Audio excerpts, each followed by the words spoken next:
नमस्कार, आप देख रहे प्राइम न्यूज और मैं हूं आपके साथ आलोक शुक्ला। उत्तर प्रदेश प्राइम में आप सबका स्वागत है। मुख्यमंत्री योगी आदित्यनाथ ने सहजनवा में विकास परियोजनाओं का लोकार्पण किया है। मुख्यमंत्री योगी ने सहजनवा में विकास परियोजनाओं का लोकार्पण करते हुए कहा कि आज एक साथ 204 करोड़ से अधिक की विकास परियोजनाओं का शिलान्यास और लोकार्पण किया गया। विकास योजनाओं का लाभ बिना भेदभाव हर जनपद, हर विधानसभा, हर विकास खंड में पहुंचाने का काम प्रदेश की सरकार तेजी के साथ कर रही है। उन्होंने यह भी कहा कि विकास हमारे नौजवानों के लिए रोजगार का माध्यम है। प्रत्येक नागरिक के जीवन को और भी सहज, सरल बनाने का एक काम किया जा रहा है।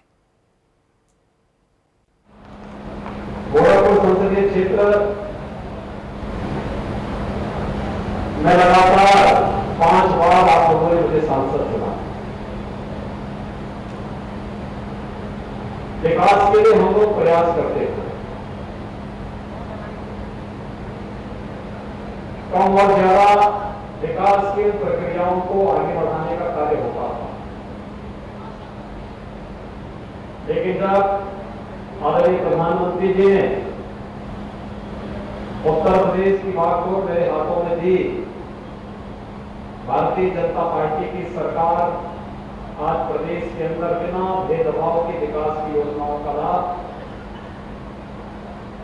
प्रदेश के हर जनपद में, हर विधानसभा क्षेत्र में, हर विकास खंड में पहुंचाने का कार्य कर रही है। और आज 204 करोड़ रुपए की विकास की परियोजनाओं के लोकार्पण और शिलान्यास का एक कार्यक्रम उसी श्रृंखला का हिस्सा है। कोरोना कालखंड में हमने नहीं किया, रुकने नहीं दिया। हमने संकल्प लिया था, प्रधानमंत्री जी ने कोरोना की पहली लहर के समय कहा था, हमें जीवन भी बचाना है और जीविका को भी बचाना है। जीवन और जीविका दोनों को बचाने के लिए जो संकल्प प्रधानमंत्री जी का था, उत्तर प्रदेश सरकार ने अक्सर से उसको जमीन पर उतारा है और विकास की परियोजनाएं जब मूर्त रूप ले रही हैं, इसके लिए इसके उद्घाटन और शिलान्यास के लिए मुझे स्वयं आपकी का अवसर प्राप्त होता है। इसमें ज्यादातर कार्य सड़क मार्ग के हैं, मलिन बस्तियों के भी हैं, बेसिक शिक्षा परिषद के स्कूलों के भी हैं। लेकिन आज गोरखपुर को हम एक बहुत अच्छा उपहार भी दे रहे हैं। लगभग 72 करोड़ रुपए की एक परियोजना सहजनवा में बन रही है, अटल आवासीय विद्यालय का। भाइयों बहनों, अटल आवासीय विद्यालय जो हमारे श्रमिक बंधु हैं, उन श्रमिकों के बच्चों को, क्योंकि एक श्रमिक राष्ट्र का निर्माता होता है, राष्ट्र का निर्माण करता है और राष्ट्र के निर्माण में अपना योगदान देता है, अथक परिश्रम करता है। उस श्रमिक के जो राष्ट्र को निर्माण होता करता है, उसके बच्चे पढ़ नहीं पाते, क्योंकि आज वो सहजनवा में है, कल संत कबीर नगर में, अगले महीने फिर अयोध्या चला गया, अगले महीने फिर वाराणसी आ गया, फिर अगले महीने कानपुर चला गया। वो जिंदगी भर घूमता रहता है और उसका एक घुमंतु स्वभाव जो अपनी आजीविका के लिए घूमता रहता है, कार्य के लिए, अपने बच्चों को पढ़ा नहीं पाता। सरकार ने अब जिम्मेदारी दी है श्रमिकों के बच्चों को और अनाथ हुए बच्चों को सरकार इन अटल आवासीय विद्यालयों के माध्यम से आधुनिक शिक्षा देने का कार्य कर रही है और सहजनवा में इस प्रकार का विद्यालय हमको बनाने का है। आज उसका भी शिलान्यास यहाँ पे रखा जा रहा है। कोरोना कालखंड पिछले 15-16 महीनों से पूरा देश और पूरी दुनिया कोरोना महामारी की से ग्रस्त है। तमाम लोगों ने अपने स्वजनों को खोया है, उन सब के प्रति हमारी संवेदना है। लेकिन भाइयों बहनों, जिन बच्चों ने अपने आश्रित को खोया है, लीगल गार्जियन को खोया है, अपने परिवार के कमाऊ सदस्य को खोया है, वे अनाथ जैसी स्थितियां हैं, केंद्र सरकार ने और प्रदेश सरकार ने उन बच्चों की जिम्मेदारी अपने हाथों में ली है और जिम्मेदारी के तहत हम लोगों ने व्यवस्था की है कि हम उन सभी बच्चों को मुख्यमंत्री बाल सेवा योजना के अंतर्गत हर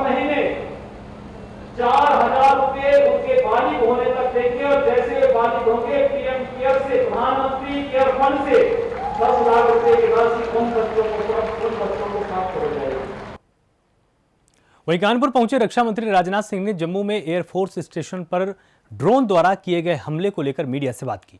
इस दौरान राजनाथ सिंह ने कहा, मैं देश को आश्वस्त करना चाहता हूं कि देश पूरी तरह सुरक्षित है। हम लोगों के सामने जो भी चुनौतियां आएंगी उसका मुकाबला करने की पूरी क्षमता हमारी सेना में है। भारतीय जनता पार्टी ने कभी जात और मजहब के आधार पर राजनीति नहीं की। इंसाफ और इंसानियत हमारा आधार है। देश पूरी तरह से सुरक्षित है। जो भी चैलेंजेस हम लोगों के सामने आएंगे उन चैलेंजेस का मुकाबला करने की पूरी कुव्वत हमारी आर्मी में है। कोई भी मैंने कहा देश की पूरी सुरक्षा का जहाँ तक प्रश्न है, मैं देश को आश्वस्त करना चाहता हूँ कि हमारा देश पूरी तरह से सुरक्षित है और हमारे देश के जो सेना के जवान हैं उन पर भाजपा में सब ठीक है सर, क्योंकि जिस तरह से आंकलन लगाया जा रहा था कि योगी आदित्यनाथ जी के ऊपर सवाल भी उठ रहे थे सर, अब किसके चेहरे पर कहीं पर कोई सवाल उठने का प्रश्न ही नहीं खड़ा होता। वो स्वयं मुख्यमंत्री हैं, इसलिए कोई इस पर कोई विवाद करने का कोई प्रश्न नहीं। हिंदू मुस्लिम का एक होना पड़ेगा तभी देश की प्रगति होगी। नहीं, कोई गलत नहीं कहा, उन्होंने सच कहा। वैसे जहाँ तक भारतीय जनता पार्टी का प्रश्न है, हम लोगों ने कभी जाति, पंथ अथवा मजहब के आधार पर राजनीति नहीं की है। इंसाफ और इंसानियत, जस्टिस एंड ह्यूमैनिटी, यही हमारा आधार रहा है राजनीति करने का। ये कह रहे हैं मुसलमानों में डर पैदा किया गया है, इससे वोटों की। नहीं, वो तो अपना पोलराइजेशन करने वाले डर पैदा करते हो, चाहे भारतीय जनता पार्टी हो अथवा जिस विचारधारा को हम लोग मानने वाले हैं उस पर वो लोग कभी इस प्रकार की बात नहीं करते हैं। और धर्मांतरण अथवा कोई जब अन्य कोई यदि प्रश्न होगा तो कानून के दायरे में कोई भी यदि आएगा तो बख्शा नहीं जाएगा, चाहे कोई भी हो, चाहे वो किसी जाति, पंथ और मजहब का मानने वाला क्यों न हो। कि देश पूरी तरह से सुरक्षित है। जो लखनऊ के विश्वेश्वरैया हॉल में नियुक्ति पत्र वितरण कार्यक्रम का आयोजन किया गया, जिसमें मुख्य अतिथि के रूप में उप मुख्यमंत्री केशव प्रसाद मौर्य शामिल हुए। इस अवसर पर उत्तर प्रदेश लोक निर्माण विभाग, राज्य सेतु निगम और राजकीय निर्माण निगम में कार्यरत कर्मचारियों और अधिकारियों जिनका कोविड-19 के कारणों से देहांत हो चुका है, उन मृतक आश्रितों को नियुक्ति पत्र उप मुख्यमंत्री के द्वारा दिया गया। इस अवसर पर केशव प्रसाद मौर्य ने कहा कि सड़क बनाना, निर्माण कार्य करना हमारा काम है। कोरोना के चलते एक बड़ा संकट आया, जिसका प्रधानमंत्री नरेंद्र मोदी और सीएम योगी के नेतृत्व में हमने बखूबी सामना किया है और प्रदेश की जनता की हर संभव मदद की है।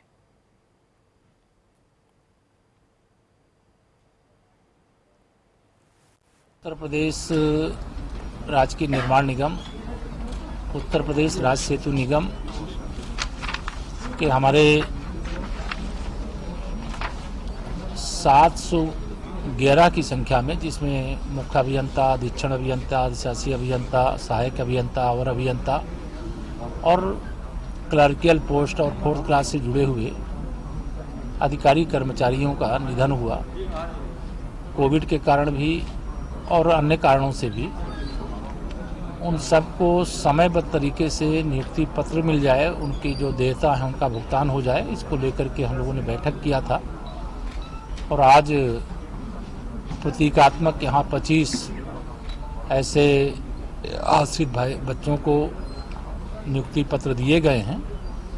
बाकी और भी स्थानों पे हम लोगों ने 6 स्थानों पे और अभियंता का प्रमुख मुख्य अभियंता जी की अगुवाई में वहाँ पर भी लोगों को बुलाया गया था। तो यह वितरण का काम हो जाएगा। और आज ही हम लोगों ने यह भी सुनिश्चित करने के लिए निर्देश दिया है कि अब लोक निर्माण विभाग के मुख्यालय पर एक नोडल अफसर, जिसे मुख्य अभियंता मुख्यालय 2 का उत्तरदायित्व होगा, इस नाते जिम्मेदारी दी गई है कि कोई भी मृतक आश्रित से संबंधित कोई समस्या है तो उसका बिना देरी समाधान कराएं।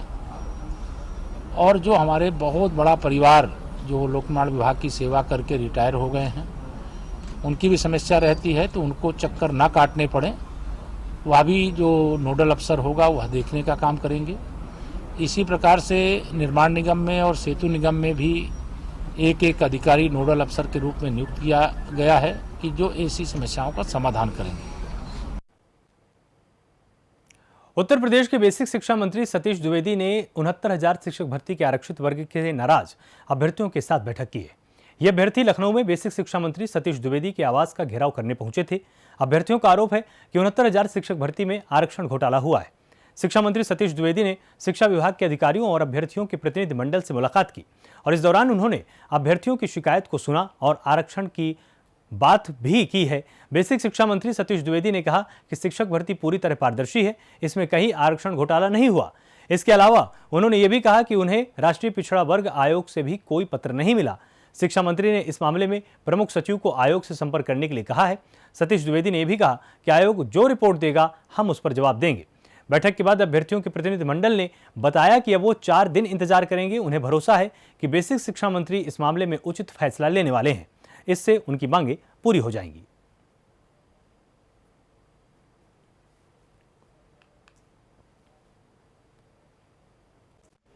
देखिए, सबसे पहले तो मैं कहना चाह रहा हूं कि इन अभ्यर्थियों को उत्तर प्रदेश की योगी सरकार को और विशेष रूप से माननीय मुख्यमंत्री श्री योगी आदित्यनाथ जी को धन्यवाद देना चाहिए कि जिस समय पूरा विश्व और हमारा देश भी, हमारा प्रदेश भी कोविड-19 की महामारी से जूझ रहा था और 69,000 भर्ती का मामला माननीय न्यायालय में लंबित था, सरकार ने विशेष प्रयास करके मामले का निस्तारण करा के और सरकार का जो स्टैंड था, जो पॉलिसी थी, उस आधार पर माननीय न्यायालय ने जब मुहर लगाई तब हमने 69,000 भर्ती प्रक्रिया पूरी की, जिसके कारण जो योगी सरकार का मिशन रोजगार चल रहा है, जिसके अंतर्गत पिछले 4 साल में सरकार ने 4 लाख से अधिक नौजवानों को रोजगार दिया है, उसी के अंतर्गत बेसिक शिक्षा विभाग में अकेले 1,27,000 से ज़्यादा नौजवानों को रोजगार मिला और हमारे स्कूलों को शिक्षक मिले। बार बार 69,000 शिक्षक भर्ती से जुड़े हुए लोग अलग अलग समय पर लगातार हमसे भी कई बार बात करते रहे हैं। पूरी भर्ती प्रक्रिया पूरी तरह से पारदर्शी हुई है, NIC के द्वारा ऑनलाइन हुई है। हमने भी उस सूची को नहीं देखा है कि कौन भर्ती हुआ है। इस स्तर की पारदर्शिता उस भर्ती में हुई है और आरक्षण के उपबंधों का 100% अनुपालन हुआ है।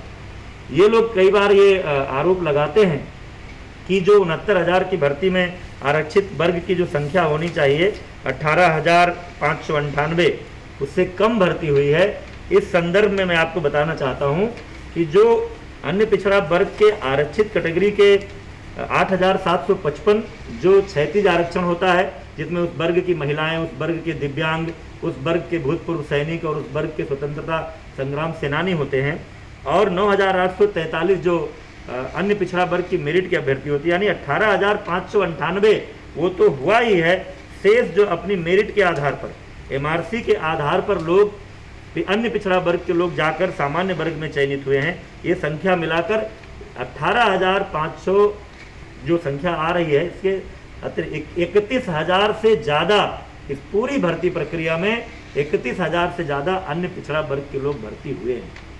इसलिए इस तरह का आरोप लगाना कि जितना होना चाहिए था उससे कम है, ये बिल्कुल निराधार है। अब मनगढ़ंत जानकारियों के आधार पर ये चीजें करते हैं। उत्तर प्रदेश में कोरोना वायरस से संक्रमित 120 नए रोगी मिले हैं। पिछले 24 घंटे में 38 जिलों में कोरोना का कोई भी नया मरीज सामने नहीं आया। 35 जिलों में 10 से कम मरीज मिले हैं। कोरोना संक्रमण से 3 मरीजों की जान भी गई है। उत्तर प्रदेश में बीते 24 घंटे में 2,28,000 लोगों का कोरोना टेस्ट भी किया गया और अब पॉजिटिविटी रेट 0.05% है। अभी तक कुल 17,06,000 लोग संक्रमित हो चुके हैं और इसमें से 16,81,000 रोगी ठीक हो चुके हैं। अब सक्रिय केस घटकर महज 2,181 हैं और अब तक 22,646 लोगों की कोरोना के चलते जान जा चुकी है। रिकवरी रेट की अगर बात की जाए तो यह 98.5% है और अब तक कुल 5,91,00,000 लोगों की कोरोना की जांच प्रदेश में हो चुकी है। उत्तर प्रदेश में लगातार 2 महीने से केस की संख्या में गिरावट हो रही है और संक्रमण की दर बिल्कुल निचले स्तर पर है, लेकिन इसे इसी स्तर पर मेंटेन कर पाना तभी पॉसिबल होगा, तभी संभव होगा जब हम और आप मिलकर के संक्रमण को नियंत्रित रखें। और इसके लिए आपको अपना टीकाकरण समय से करवाना चाहिए और जो कोविड के अनुरूप आचरण है उसे लगातार करना चाहिए। अपने हाथ को साबुन पानी से साफ करते रहिए, मुंह और नाक को मास्क से ढककर रखिए और लोगों से 2 गज की दूरी बनाकर रखिए।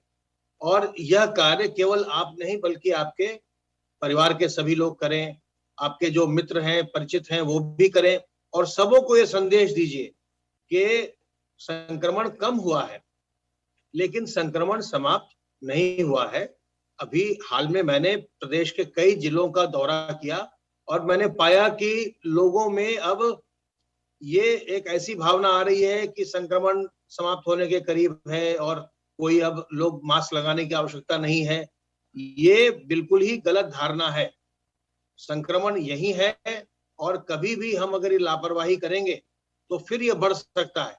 और आसपास के राज्यों में, जो देश के कई राज्य हैं जहां बहुत ज्यादा संख्या में संक्रमण आ रहे हैं, उन्हें देखकर हमें ये सावधान रहना चाहिए, समझना चाहिए कि संक्रमण अभी मौजूद है और कहीं नहीं गया है। इसलिए अगर हम सावधान रहेंगे, सतर्क रहेंगे तो संक्रमण से बचे रहेंगे। अगर लापरवाही करेंगे तो संक्रमण फिर से फैल सकता है।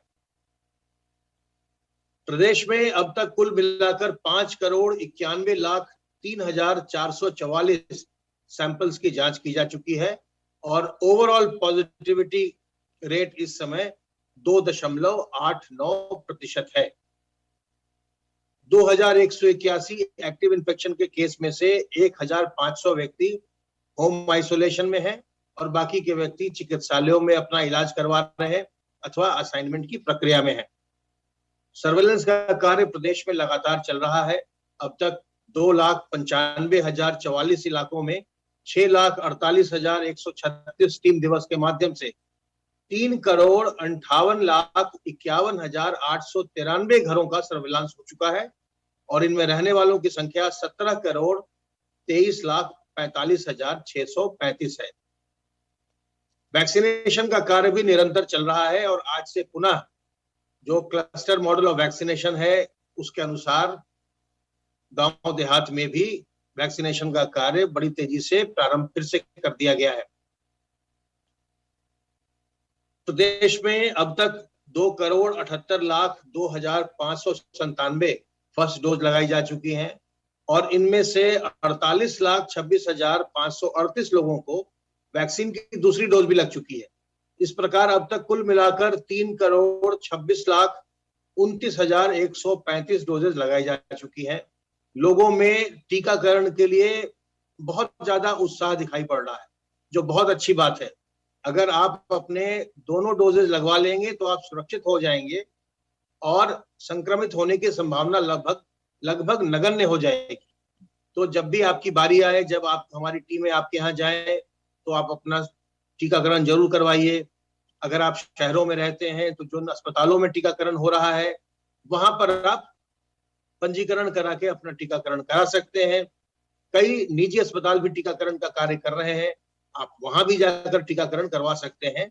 सरकारी अस्पतालों में टीकाकरण निःशुल्क किया जा रहा है, जबकि निजी अस्पतालों में वो शुल्क के साथ आपका टीकाकरण करेंगे।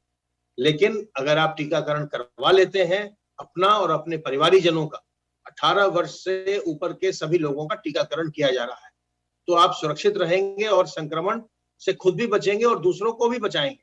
संक्रमण की श्रृंखला को तोड़ने में अपना योगदान दीजिए। सावधान रहिए, सतर्क रहिए। किसी प्रकार की दुविधा हो, हमारे हेल्पलाइन नंबर 1800-180-5145 पर फोन करिए। स्वस्थ रहिए, सब परिवार संक्रमण मुक्त रहिए और प्रसन्न रहिए। उत्तर प्रदेश की सरकार द्वारा चलाए जा रहे वृहद वृक्षारोपण कार्यक्रम के तहत आज भारतीय जनता युवा मोर्चा के प्रदेश अध्यक्ष प्रांशु दत्त द्विवेदी ने वृक्षारोपण किया है। लखनऊ स्थित जनेश्वर मिश्र पार्क में वृक्ष लगाए गए। इस दौरान भारतीय जनता युवा मोर्चा के कई पदाधिकारी भी मौजूद रहे। बता दें कि उत्तर प्रदेश की सरकार 1 जुलाई से 7 जुलाई तक वृहद वृक्षारोपण कार्यक्रम चला रही है। प्रदेश की सरकार का लक्ष्य है कि इन 7 दिनों में लगभग 30 करोड़ वृक्ष पूरे उत्तर प्रदेश में लगाए जाएं।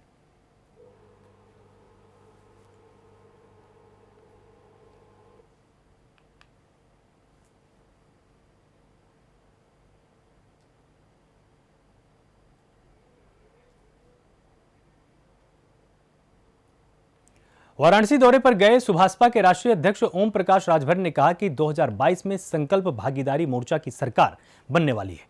लोगों को मुफ्त बिजली, मुफ्त पानी और बिल माफ करेंगे। इस दौरान ओम प्रकाश राजभर ने बीजेपी पर भी निशाना साधा है। तो 2022 में संकल्प भागीदारी मोर्चा की सरकार बनेगी। लोगों को मुफ्त बिजली, मुफ्त पानी और बिल माफ करेंगे।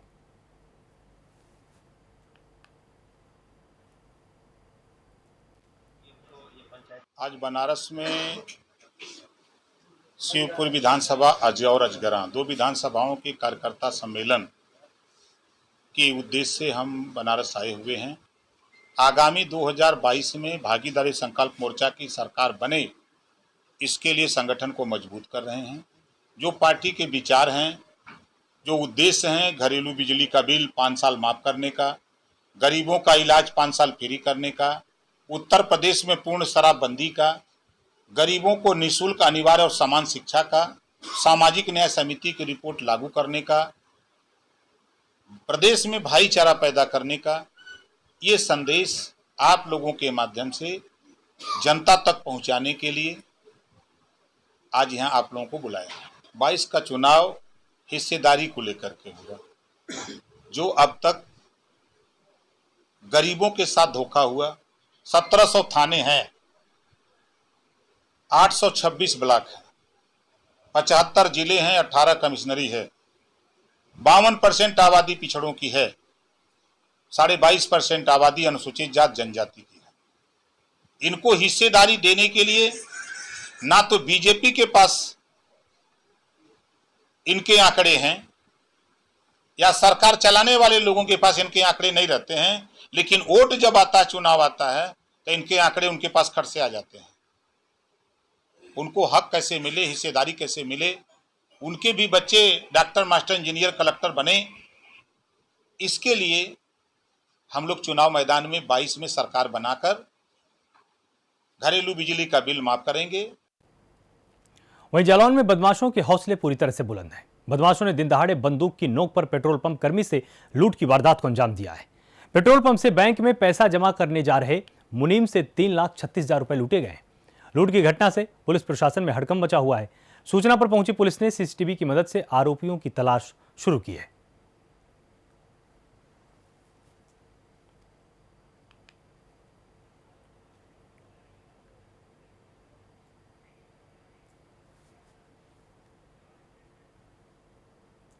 बुलंदशहर में एसएसपी कार्यालय के बाहर पैसों के विवाद को लेकर 2 महिलाओं में जमकर मारपीट हुई है। इस दौरान कोरोना नियमों की धज्जियां उड़ाई गईं, जिसका वीडियो सोशल मीडिया पर वायरल हुआ है।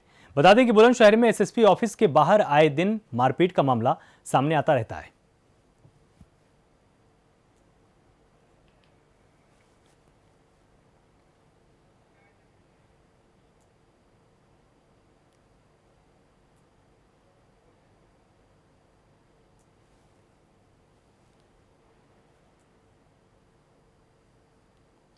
तो बुलंदशहर में एसएसपी कार्यालय के बाहर पैसों के विवाद को लेकर 2 महिलाओं में जमकर मारपीट हुई है और इस दौरान कोरोना नियमों की धज्जियां भी उड़ाई गई हैं। इसका वीडियो सोशल मीडिया पर वायरल हुआ है। आपको बता दें कि बुलंदशहर में एसएसपी ऑफिस के बाहर आए दिन मारपीट का मामला सामने आता रहता है।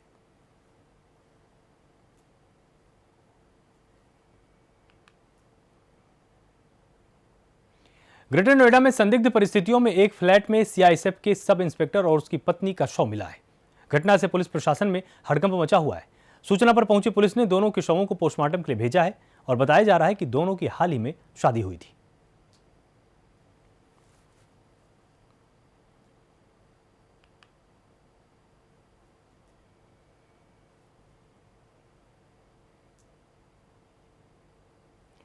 आपको बताएं कि बस्ती में पुलिस को एक बड़ी सफलता मिली है। पुलिस ने एक हिस्ट्री शूटर को गिरफ्तार किया और हिस्ट्री शूटर के पास से तमंचा और 2 जिंदा कारतूस भी बरामद किए गए हैं। आपको बताएं कि पुलिस ने बताया कि आरोपी पर 11 मुकदमे दर्ज हैं। पुलिस आरोपी की काफी दिनों से लगातार तलाश कर रही थी।